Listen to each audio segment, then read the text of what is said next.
The story begins as we see a lot of dead bodies. It's like a huge war took place. We see a guy all covered in dust. He gets up and sees the dead bodies lying around and says, "What a ton of various dead bodies." He hears a voice. "Ahiyuti, you completely and utterly failed to think there exists a human this powerful." He replies, mad, "You fucker, you were still alive." The giant Ahiyuti, after appearing in the Empire 20 days ago, was the last of the three giants that had brought about destruction with an unknown goal. He kicks the ground and says, "Half of the Empire's lands became a graveyard, all thanks to you. So why are you still alive?" The giant responds, "Do not fret, for it will not be long. Ahiyuti will soon return to their embrace." The man replies, "Good. Your friends who died before you are waiting." He asks, "Friends?" The main character responds, "Yeah, the two bastards that descended with you. One of them got caught by a nasty red dragon and was burned to a crisp, and the other was sealed eternally by a geezer called Lorehorn. You deserve that, you damned scumbags." The giant says, "Do not conceal the truth with your shallow words, powerful one. The children of the stars can share their senses with each other, and I know that those who challenge them died in the process as well.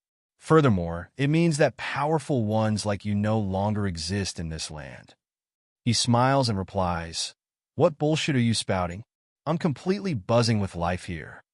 The giant says, "Do not bluff. I know that your time will soon come to its end as well. It is truly a relief. If you had realized your talents much sooner and concentrated on your training, you would have been a huge obstacle to our grand will." The man retorts, "You fucker, you've been saying shit for a while now. Yeah, I lived a completely fucked up life. You don't have to remind me, so shut up and die already." The giant says, "You are an impressive human. Be proud of yourself. However, in the end, your world has vanished, buried by the starlight." He slashes the giant's neck with his sword and then moves forward, thinking, "What do you want me to do when it's already past that?" He has a flashback of his friends and then sees their bodies. He says, "So you all were gathered here, you idiots. What honor could you possibly have to fight until you die? Did you guys think that just because I was a little strong, you could be strong too? You should have taken the hint and run away. Acting like an idiot until the end. Just why? Against those giants that deflected the aura of the Empire's strongest swordsman. Why did only my sword work against them? If that wasn't the case, would it have been possible for someone who wasn't a penalized soldier to lead the attack? Perhaps you guys wouldn't have died ahead of everyone. Then I just don't know anymore." He hears a voice in his head. "Is there no one here? I cannot move due to the injury." He thinks this voice is familiar. He sees someone and says, "You're alive." She's still alive. He moves toward her and sees her lying on the stone. He smiles and says, "So you were still alive, General Adeshan." She has a missing arm. He adds, "So you were still alive, Grand Commander." She replies, "For someone who's in command, what's this?" He responds, "Ronin, aren't you a corporal? You aren't that great yourself." She asks, "More importantly, is Ahiyuti dead?"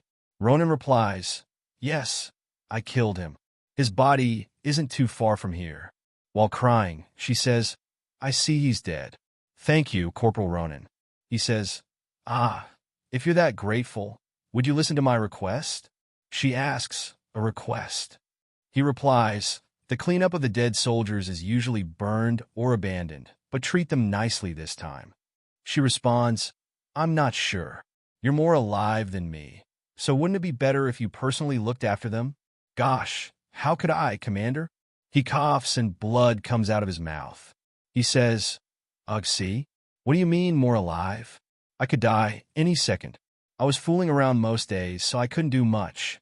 It feels unfair that I'm going to die." She asks him, "If you survive, is there something you want to do?" He replies while smiling, "I have a lot of things I want to do, but the only thing I can think of right now is, what would it be like to go to the academy?" She replies, "The academy? Well, the shit that giant bastard said is bothering me, but more importantly, my late sister's wish was to send me to the academy. But soon I'll be reunited with my family." The general says, "When the rain stops." He replies, "Ah, I already told you I'm a lost cause, so why do you keep saying useless things? A raindrop falls to the ground, and suddenly they get serious. Ronan says, "What?" The rain stopped. She says, "The storm suddenly stopped. An unknown force is forcing them toward the ground."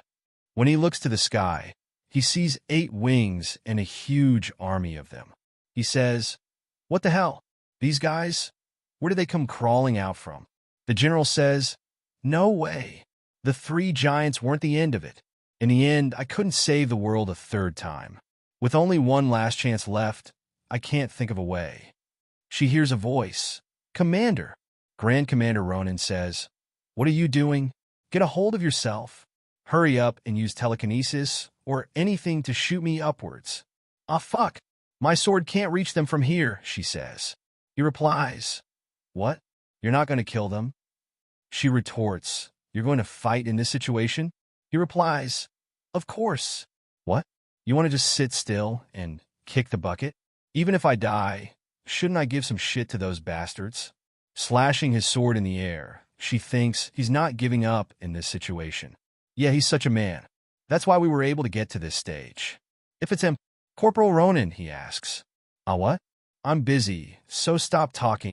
But he gets a kiss instead. He thinks, what? She put the ball into his mouth while kissing him. He shouts, "What did you put in my mouth?" She whispers something in his ear, and he asks her, "What the hell are you saying in this situation?" She says, "Corporal Ronan, if we meet again, can you tell me not to do anything stupid and become a tailor?"